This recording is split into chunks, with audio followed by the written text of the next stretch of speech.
Chris Ockley here at the 2011 Missouri Track Cross Country Coaches Association with Coach Doug Clark, the Lexington native who ran at Lexington, I assume, High School, and then at SMS, and then Southwest Missouri State. And you told me you trained at Central Missouri while you finished up your degree with some of the studs that were down at Central Missouri at the time, Charlie Gray and Mark Kerp, and then was it 1980 you qualified for the Olympic marathon trials? And how did those go for you? Well, I didn't do great. I qualified in 2:17. I kind of went for broke, and I figured, you're here to try to make the top three. Sure. So I was probably on pace to do that for like 20 miles, and then I crashed and burned. Okay. Where were they at in 80? I started in Buffalo, New York, and ended on the other side in Canada. Okay. Oh, really? So crossed a country boundary there just for... Yeah, like the last 15 miles, you could see the steam from Niagara Falls. Yeah, yeah. It ended at the falls. Okay. So then after you finished up and graduated, what I know obviously you spent some time in Arkansas. What happened after when I finished my degree at Central Missouri, I'd run 2:17. I was probably one of the younger guys in the country to run that fast. Sure. And I had designs on developing into an international class guy, at least national. And I started having back problems, and really back in those days, there was no like training groups like there are now. Sure. They have medical support and stuff like that. So I right. did that for a long time, and then I kind of just gave up on that. And then I think it was been so long ago I forget exactly, but in 1985, Tom Billington is an old friend of mine, and he was the coach at Truman. He basically got an interview at Raytown, so I coached at Raytown for a year. Okay. And we actually qualified a team for state that year. Okay. Women's team, and then I went to Southern Mississippi as a grad assistant for a year, and then I came back to town. And then I moved to Arkansas with a friend of Joe Falcon's. Joe kind of talked to Coach McDonald about it, gave me the opportunity to go down there and train. Yeah. And so I just went down there basically to train with those guys and try to make the Olympic trials again in 1988. And then the next thing I know, I'm a volunteer assistant. Yeah. And the next thing I know, I'm a part-time assistant. The next time I know, I'm a full-time assistant and recruiting coordinator. Yeah. The next thing I know, we're winning 3 Triple Crowns in a row. Right. And so that was a great experience. And then I was at UTEP for a year, coached a national champion in the steeplechase there, and we were very successful there. Then I was 6 years at the University of Tulsa with Coach Redwine, who's now sure. the head coach at the University of Kansas. And Coach Redwine and I were together at Kansas for 9 years. And then fall of 2009, I started at the University of Memphis. Sure.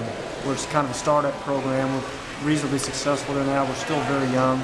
Sure. Kind of started from scratch. But like, for instance, like on our men's team, top 7 this year is 5 freshmen and 2 sophomores. Yeah. We had 4 of the top 20 freshmen in the whole region. Yeah. So, we're pretty solid now. We're looking to continue developing. And I would think that Memphis would be an attractive place to recruit young kids, just kind of the fun excitement of the city. Maybe that's not what you want them to partake in, but it just seems like a lively town, and just lots of things to do. Maybe but I know at Tulsa you guys sure started a great trend that Coach Gully's continued, recruiting a lot of Missouri kids, and had success with them, and a couple of Central Missouri kids and a couple of my former teammates, and had great success and kept that going at Kansas, and some great times at Kansas. Well, and I feel like the situation in Memphis has a lot of commonality with Tulsa, where sure. you're pretty large metropolitan areas, it's right. School. And I think, you want your kids coming, to school A to get a degree, and a close second, to be a very competitive athlete while they're there. But I think the reality of it is you don't want to live in an area that's just completely void of other things to do for sure. the time you're there. So I think, some kids don't like the city atmosphere. Yeah. But I think that's one of the first things we kind of do is when we're screening recruits is identify which ones they're interested in, and those are the people that we go after. Right, right. And I think if they like living in an urban environment, then I think Memphis is a great place to go. And, right. We have a lot of great parks in town where they can train. Yeah. We're in the NCAA Division I. So I think it's everything you could ask of a school if we want to be a competitive athlete and get a degree in the process. Memphis is competitive with any school in the United States. And not too far. What is about 2 hours from the Missouri border or so? 2.5? Yeah, it's. I still go and visit my friends in Springfield a lot, so I travel through West Plains on the way, and it's like 3 hours to West Plains. Yeah. Okay. So that'll give people kind of an idea how far it is. Sure. And I think it's about 4 hours to St. Louis. Yeah. And as we were just speaking with Richard Lowe, the Ruskin graduate, just had a great senior season in the 400 hurdles, and but what's and I think, you know, obviously I assume you were here to cheer on Coach Billington and see a lot of other friends go into the Hall of Fame, and I think that's hopefully something that you deserve here in a few years. But what's anything that stood out most between your athletic career and then also coaching? I know you guys had some phenomenal teams at Kansas and great, you know, individuals, and just did some amazing things. What kind of stands out, or big memories, or? Well, I think with me, I mean, honestly, as a Division I coach, you know, we try to recruit the very best athletes we can, and I think, you know, the better athletes you can recruit, generally speaking, the better your team's going to be. So we want to get all the blue chippers we can, but at the same time, if I look at my career as a runner historically, I mean, I ran 4:51 and 10:28 as a senior in high school, and like 5:15 and 11:12 as a junior. Yeah. So the joke is that now is we recruit women that were faster as a junior in high school than I was. So, I mean, I really wasn't very good. Yeah. And, but also I turned out all right. Yeah. And so I feel like, to me, like, I want to recruit the blue chippers, but at the same time, I really take a lot of pride in taking kids that aren't like ultra successful in high school. Right. And I take a lot of pride in taking people like that and developing them. Yeah. And I think, you know, whether you're looking at me historically at Tulsa or Kansas, either one, you can see that at those places, you know, we had people that were all Americans that were, you know, bona fide so-called stud athletes in high school. We had also people that were excellent athletes at the college level that weren't particularly good in high school. Yeah. So yeah. I want to recruit the blue chipper, but I also want to, you know, develop the red chipper and the white chipper. Right. Yeah. And I know Charlie Gruber has to be at the top of your list of, you know, just one, you know, neat accomplishments of the national champion at Kansas and in the 15, and, you know, Olympian, and just to name just one, you know, one that comes to mind. But